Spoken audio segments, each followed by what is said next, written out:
New Year has been now started. 2026 has come, and with that, let's start to making shorts and the information videos with some good news right now.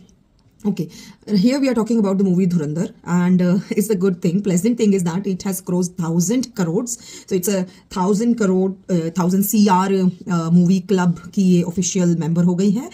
ये तब है जब बहुत सारी Muslim countries ने इसको boycott किया। अब आप सोचिए, इतनी सारी कंट्रीज ने जब इसको बॉयकॉट किया तब ये 1,100 करोड़ कमा चुकी है। अगर ये वर्ल्ड वाइड इक्वली दिखाई जाती तो आप अंदाजा लगा सकते हैं कि ये शायद 2,000 करोड़ भी कमा चुकी होती। अब यहाँ पर चलिए, ये तो हो गई सक्सेस स्टोरी। इसके साथ ही इनके जो एक्टर हैं अक्षय खन्ना, भाई उनका तो गोल्डन टाइम चल रहा है, नो डाउट। और 2026 में शायद बहुत सारे और भी लोगों का गोल्डन टाइम चलेगा। अच्छी बात है, उनका गोल्डन टाइम चल रहा है और उनको अपॉर्चुनिटीज मिलेंगी। बट उनके खिलाफ या उनके बारे में एक न्यूज़ और चली जो अभी रिसेंटली मुझे सुनने में आई, वो थी कि उन्होंने एक, उनकी मूवी है ना, आई थिंक दृश्यम 3 आ रही है, उसमें उनकी पहले फीस थी 3 करोड़ के आसपास की इनकी फीस थी, शायद 2-2.5 करोड़ थी। जैसे ही डायरेक्टर बता रहे हैं, सडनली जैसे ही उनकी धुरंधर मूवी में भाई वो छा गए, बॉलीवुड में छा गए हैं, ऑडियंस के बीच में उनको पसंद कर रहे हैं लोग देखना, तो उन्होंने अपनी फीस बढ़ाकर कर दी 30 करोड़। भाई ये तो कितने इजाफा हुआ, कितना ज़्यादा बढ़ोतरी हुई, बहुत ज़्यादा, 1000% से बढ़ोतरी हो गई। तो ऐसे में भाई डायरेक्टर को जो है ये चीज़ बहुत गलत लगी और उन्होंने जो अक्षय खन्ना है उनके खिलाफ जो है कोर्ट में केस आई थिंक कर दिया है। तो ये एक चीज़ है जो कि मुझे लगता है, अगर डायरेक्टर का कहना सही है, वेल एक्टर ने अपने, अक्षय खन्ना ने जो है अपने रीज़न अलग दिए हैं और डायरेक्टर ने अपने अलग दिए हैं, लेकिन अगर ये बात सच है कि उन्होंने अपनी फ़ी हाइक करी है जबकि उनका प्रॉमिस अमाउंट जो था वो 2.5-3 करोड़ था, तो मुझे लगता है ये अनप्रोफेशनल बिहेवियर है। क्योंकि अपॉर्चुनिटीज वो होती जो आपको आ रही हैं, लेकिन जो कमिटमेंट आप कर देते हैं उसके साथ चीटिंग करना, उसके साथ धोखा करना बिल्कुल गलत बात है। आप आगे आने वाली मूवीज में कुछ भी फीस लीजिए, उसमें कोई गलत भी नहीं है भाई, आपका गोल्डन पीरियड है। अगर अजय देवगन को 100 करोड़ दिए जा सकते हैं, 90 करोड़, 80 करोड़, जितने भी दिए जा सकते हैं, तो भाई अक्षय खन्ना को भी क्यों नहीं मिले? आखिर अच्छे समय में और जब पब्लिक डिमांड हो, तो डिमांड एंड सप्लाई कहती है कि भाई जिसकी शॉर्टेज होती है या लोग जिसको लेना पसंद करते हैं उसको जो है वो ज़्यादा प्राइस पे भी करना पसंद करेंगे, ठीक है? क्योंकि अल्टीमेटली अक्षय खन्ना जब स्क्रीन पे आएंगे तो अपनी फीस के अलावा उनके पास क्या बेनिफिट है? सारा तो फिल्म मेकर्स के पास ही चला जाएगा।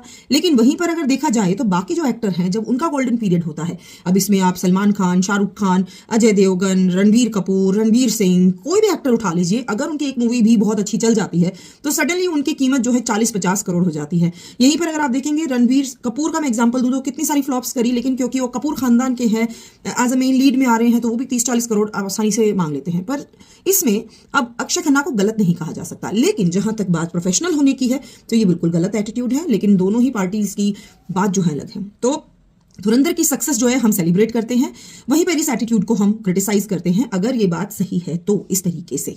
इसके साथ ही आगे आने वाली जो मूवीज हैं इस साल में 2026 में, मैंने जैसे पहले भी बताया था कि सिनेमा जो है वो बदल रहा है।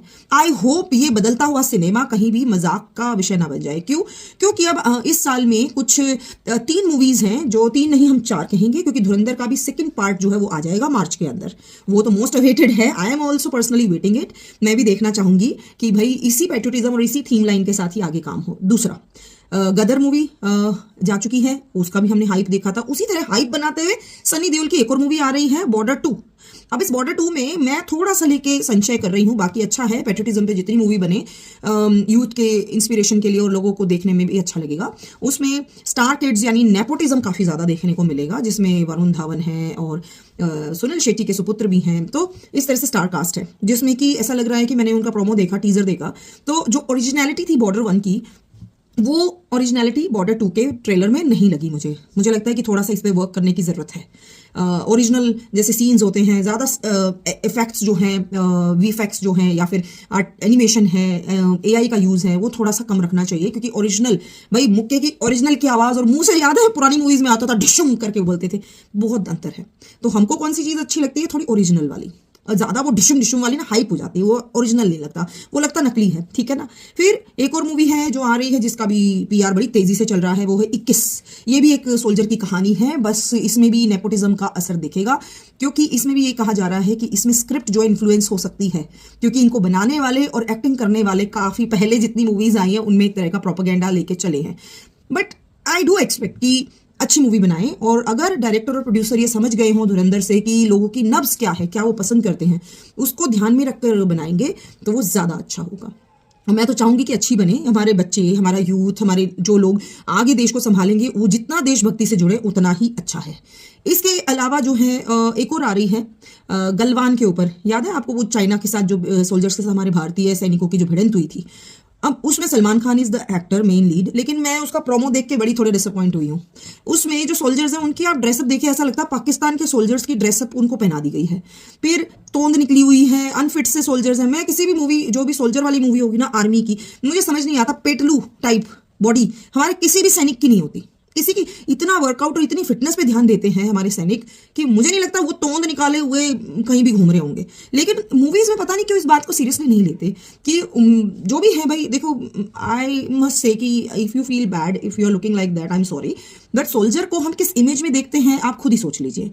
पुलिस वालों को फिर भी हम उस तरीके से देख लेते हैं, पर सोल्जर को आप कभी पिक्चर बनाएंगे ना सोल्जर की या फोटो भी निकालेंगे, ऐसे सिपाही एकदम तना हुआ, एकदम ढील डोल, एकदम सपाट बढ़िया। क्यों? क्योंकि उसकी कसरत, उसकी मेहनत सबसे ज्यादा होती है, फील्ड में रहता है वो, उसका वो कुर्सी पे बैठने का काम होता ही नहीं है, वो फील्ड में रहेगा, वो वर्कआउट करेगा, सब कुछ करेगा, उसकी परेड होती है, सब कुछ होती है, ठीक है ना। तो एक तो ये चीज़ थी। दूसरा, सलमान खान ऑलरेडी ये देशभक्ति की मूवीज़ में ना मुझे लगता है बड़े अनफिट है। और अक्षय कुमार के पास तो ट्रेडमार्क है, वो तो खैर मार्केट के अकॉर्डिंग हवा जैसी बह रही हो वैसी मूवी बनाते हैं।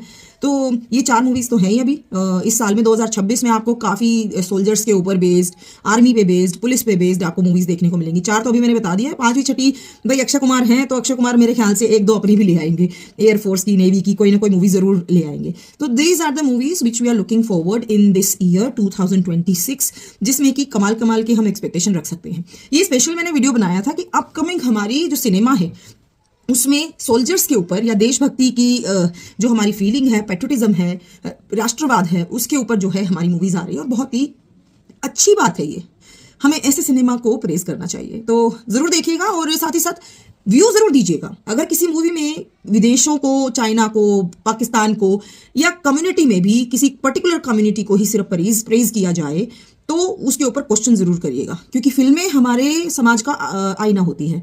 जो लोग घुसपैठ कर रहे हैं अगर उनको सीधा और बढ़िया दिखा दिया जाए तो समझ लीजिए वो मूवी किसी के दिमाग से निकली हुई खुराफात है।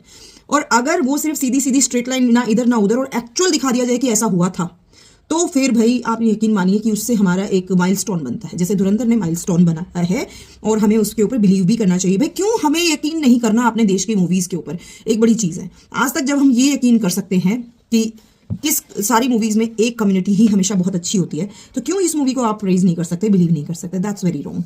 और नागरिक तो सभी नागरिक हैं, उनको बराबरी से देखिए, ठीक है। हम सब ने प्रोपेगेंडा मूवीज बहुत देखी हैं, तो इस साल में एक्चुअल मूवीज का हम वेट करेंगे। अच्छी है तो प्रेज करिएगा, बुरी है तो ओपनली बुराई करिएगा, कोई प्रॉब्लम नहीं।